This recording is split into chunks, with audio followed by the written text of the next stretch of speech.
Awesome. This works. So thank you for coming to the talk today. My name is Alejandro Reyes, AJ.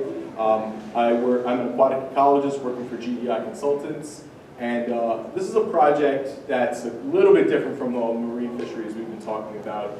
Talking about a specific fish that, in its way, is very odd, but it is extremely important not just for fisheries but for general lake management.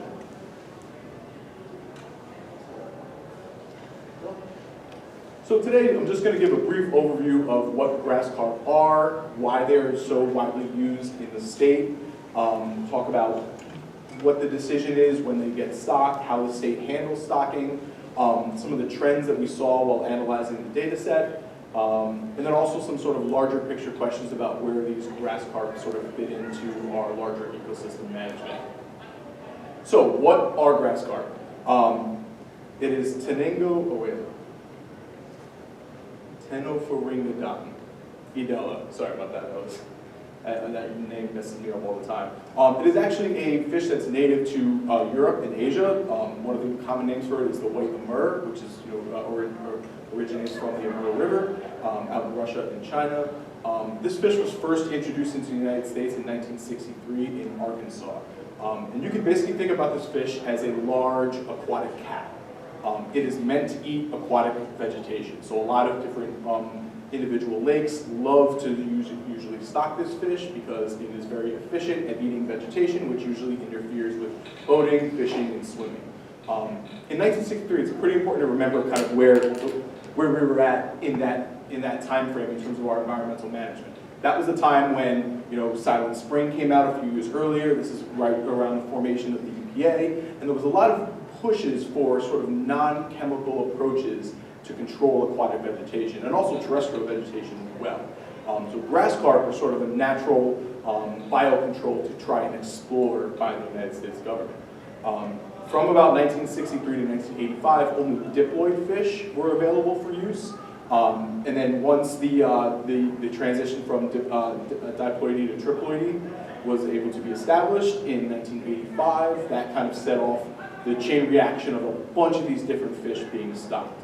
Triploid fish are sterile, meaning that we don't have to worry about reproduction, and we don't have to worry about sort of overpopulations in these particular systems when they were stocked, and they became incredibly popular, not just in New York, but all throughout the country. One of our estimates is 7 million grass carp, triploid grass carp, were shipped throughout the country from '85 to 2005. So, in New York State is one of the few northeastern states that actually allows grass carp stocking. I can talk about that maybe after. And there's hundreds of permits that are issued annually. Most permits that go out are for small golf course ponds, homeowner association stormwater detention ponds and such that are under sort of 1 acre. But we do get a good amount of stockings over 5 acres. In terms of the DEC requirements, usually there's two major things that the state looks at when deciding when to stock grass carp. Sort of the ability for the grass carp to escape into another system is one really important factor, which is examined by the outlet of the lake. Maybe if the outlet's too big, there needs to be a structure that is built to keep these fish inside. They also look at the stocking rates. Every state does this differently. New York has decided on a 3-tier system to decide how many fish are going into a particular water body to be able to control a certain amount of plants. And the state does a 5 fish, 10 fish, and 15 fish per water body acre based on the amount of vegetation. So if you don't have that much vegetation, you get 5 fish per acre. If you have a lot of vegetation, you get 15 fish per acre. However, no state, no region, and even really in the Northeast, has actually taken a look at these grass carp stocking practices over the entire time period that they've been allowed. The permit process kind of puts in and out a whole bunch of different stocking requests, but to this date there hasn't been anything compiled to kind of look at trends over the region, especially in an area like the lower Hudson region, Region 3 of DEC, which has a ton of different lakes of all various sizes, obviously also with the Hudson River. So there's a lot of different stockings that have happened, and we wanted to see, all right, what's sort of the patterns here? What's going on?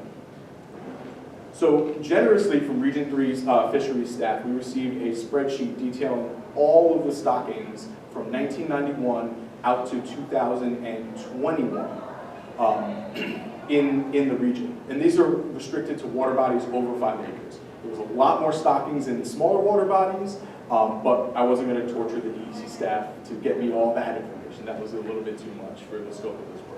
So we got a spreadsheet that contained a lot of different information from water body name, water body size, number of fish permitted and stocked, also some notes on vegetation and general site notes as well.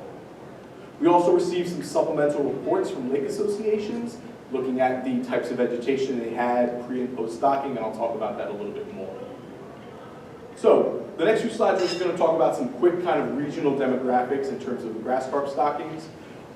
Currently, since 91 to 2021, there were 7,800 permits issued. Once again, the majority of these permits were under 5 acres. 440, under 5 acres. About 450 of those permits were over 5 acres. The permits both included initial stocking, so initial, times when an association would contact the DEC and request for grass carp, versus restockings, which are times when, after a certain amount of years, the association requested that there would be additional fish stocked in for more vegetation control. And what you see on this graph over here is that the number of permits issued, and this is going to sort of mirror what we're going to see with the number of fish and so on, really mirrors kind of where the distribution of kind of sort of semi-private, semi-public water bodies are in the region.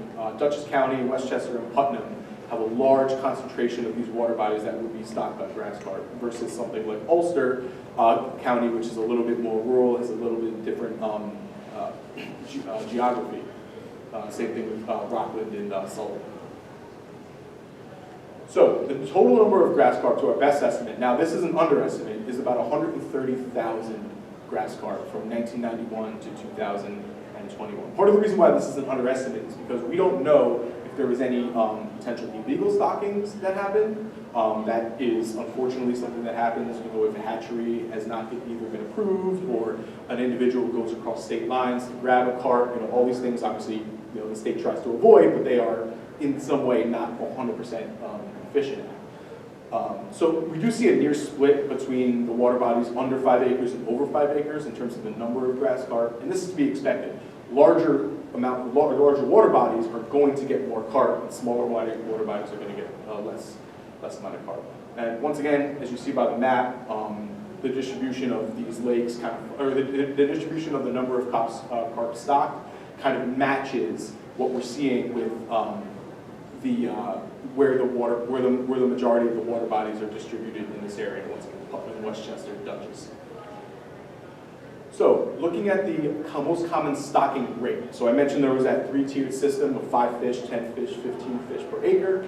What we saw is that 15 fish per acre was by far the most commonly permitted stocking rate. So really on the high end. Anecdotally, we saw this rate really kind of be more commonly used earlier on in the stocking process in the 90s. And as time has gone on, the stocking rate has gone just anecdotally down a little bit. In this data set, and this graph we're showing here is the stocking rate versus the lake surface area. And what we're seeing is that larger lakes usually receive a smaller amount of grass carp in terms of a stocking rate. And there's reasons for that. I think it's generally good that that's the case, and I can talk about that in a little bit.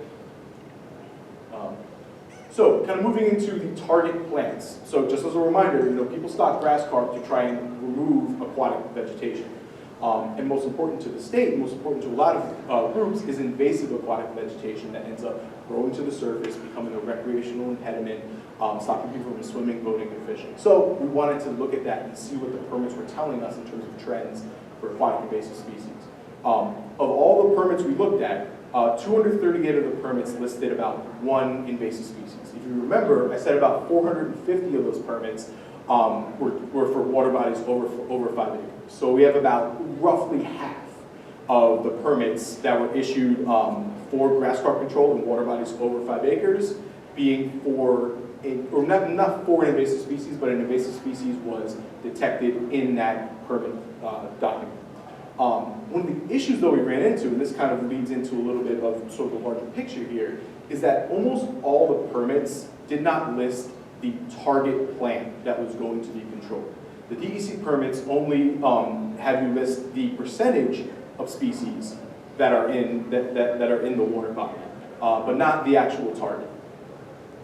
And in terms of the most common invasive species that we found, Eurasian water milfoil was the one that showed up in the permits the most, followed by curly leaf pondweed, and kind of going down the list. And if you look at regional distribution data, like from IMAP invasives and from the DEC invasive species coordination unit, that the order of the species that are encountered in the permits really does match up with what we're seeing in the distribution-wise in terms of the state. So we're really not seeing anything too surprising, but I wanted to kind of focus a little bit on what the permits are telling us about the species that we're targeting.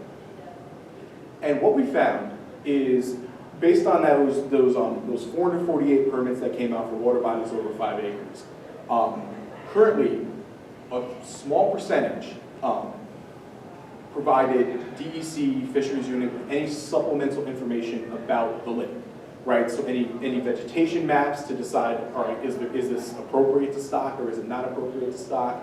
Any sort of reports from consultants or state agencies or not-for-profits talking about the resource that's already existing in the pond or lake that's going to be stocked. So there's really a minimal amount of information that regional biologists can go on to make an informed decision, which isn't good because these grass carp can be extremely voracious predators. There's been multiple instances of these grass carp wiping out all of the aquatic vegetation in a pond. Depending on the stocking rate, they could do it within a few months of them being stocked. And we have seen that in the data. Also, in the reports that we did receive that looked at either the pre-stocking or the post-stocking, most importantly the post-stocking, the timing of that monitoring was very inconsistent. We would see times where grass carp would be stocked in 2007, and the next report that was available to assess how the grass carp did, or if there was any non-target impacts, would be in 2012, 13, 14. And this was common throughout the data set. I'm showing 2 example lakes here, Beaver Lake and Lake Sagamore, which have multiple stocking events, but almost next to no supplemental information. So, some larger term kind of pictures on this, kind of moving with vegetation as well. One of the big questions that we had is, how does the state know if the information on the permit is accurate? Currently, there's no requirement to have a qualified individual, either a state agency, not-for-profit consultant, come in and assess the water body and help prepare the permit for a particular water body. It's really based on homeowner views of the lake. And for anyone who's ever identified aquatic plants, it can be extremely difficult to do that. So there's a real uncertainty about what species are being listed and what is actually trying to be controlled. As you can see, there's 2 species here. The top one is a state-listed rare species, and the bottom is an invasive species. And if you weren't really trained on how to identify them, they look extremely similar. A lot of the permits also just said the genus name, pondweed or milfoil, which is a problem because both of those both of those genera have rare species and invasive. Also, another thing we didn't see in a lot of the permits is it seemed like the state didn't have good information on what else was going on in the lake in terms of management. Aquatic plants are managed by a whole bunch of different other techniques, herbicides, drawdowns, harvesting, and those change the amount of vegetation, and they change that sort of vegetative per acre number. So for example, if you were at a lake and you were going to draw it down and you were going to kill off 30% of the vegetation, you can't stock the same amount of carp that would be appropriate to what that vegetation rate was before, which could create a situation where overstocking can happen. So that was one thing we also didn't see in the permits. Also, the decision of restocking was another question that we tried to look at and see if the permit information could elucidate that. The decision to restock a lake after initial is kind of a really complicated decision. It's based on a lot of different factors that are a little bit beyond the scope of this talk. But the point is that there's really no standard criteria that's used either by the state or really not just the state, I mean anywhere in the Northeast to say, all right, this is what we're seeing in the lake, this is what justifies the restocking. And unfortunately, we've seen in many different scenarios that restocking has actually led to, too early has led to kind of excessive vegetation decline. This lake over here, Palmer Lake, this is a small lake over in Putnam County, where in 2018 they had about 12 acres of vegetation and were issued 185 fish to stock. In their 2020 follow-up permit, their vegetation dropped all the way to 4.1 acres of vegetation. So it was already on the decline. And what we saw is that from the permits, they were issued another stocking to sort of go on top of that number. And if you look at the stocking rate, the vegetated per acre stocking rate, which is really what a lot of people, lake managers care about when it comes to grass carp stockings, we were having a lot higher density of grass carp in that 2020 time, even though the lake already had its reduction. So we still don't know what's going to happen with this lake. Anecdotally, it's pretty much lost most of its submerged vegetation, but unfortunately, this is kind of an all too common story. So this is just really quick. Two of the largest misconceptions we see, and this sort of drives the motivation for people to restock, are that grass carp only live for 8 to 10 years, and that as grass carp get older, they slow down the feeding. Both are incorrect. Grass carp will live to about 30 years sometimes. Even we've been finding even more than that. And also, as they get older, their consumption rate may go down, but the total amount of vegetation they consume goes up. And this is some work from Dan Stitch when he was back in his master's thesis in North Carolina, looking at age versus weight of grass carp populations in the reservoir down there. And if the consumption rate did decrease over time, you would see this sort of graph sort of level out. But what we're actually seeing is a linear increase in weight as the grass carp grass carp age goes up. So the grass carp, as they're getting bigger, they're not slowing down in their feeding, which once again goes back into the mentality of restocking. If you think that the grass carp are going to slow down, you're more likely to sort of restock your lake early. So just to finish this off, once again, grass carp stockings are very numerous around the region. The stocking effectiveness and the non-target impacts are really poorly documented. This is a difficult situation because this is, the permitting agencies are doing the best they can to be able to deal with grass carp stockings, but oftentimes they're very inundated with a lot of different permits, and sometimes there's things that go by the wayside. So there is a sort of balance here. The large kind of recommendation out of this report was to sort of adjust the stocking criteria and the criteria for the state to be able to sort of accept or deny a permit to maybe make the process a little bit more streamlined and reduce the risk of sort of overstockings. So general recommendations that we gave were that every single permit that came in needed to have a full lake aquatic plant vegetation survey done by some qualified individual, once again, nonprofit, state, consultant. Doesn't matter, they just need to be qualified instead of having the homeowner do it. Also, there's sort of criteria to be able to deny a permit if it comes in. Two criteria that we proposed was if the aquatic plant coverage was decreasing at the time of the second restocking, as we saw in Palmer Lake. Grass carp probably shouldn't be stocked unless the vegetation is either staying the same or increasing. And then also, going back to the current management strategies, if the technique is, that secondary technique I was talking about, drawing out herbicides, is affecting more than 75% of the littoral zone, because then the grass carp stocking rates are completely off. So that's all I had. Thank you for your time.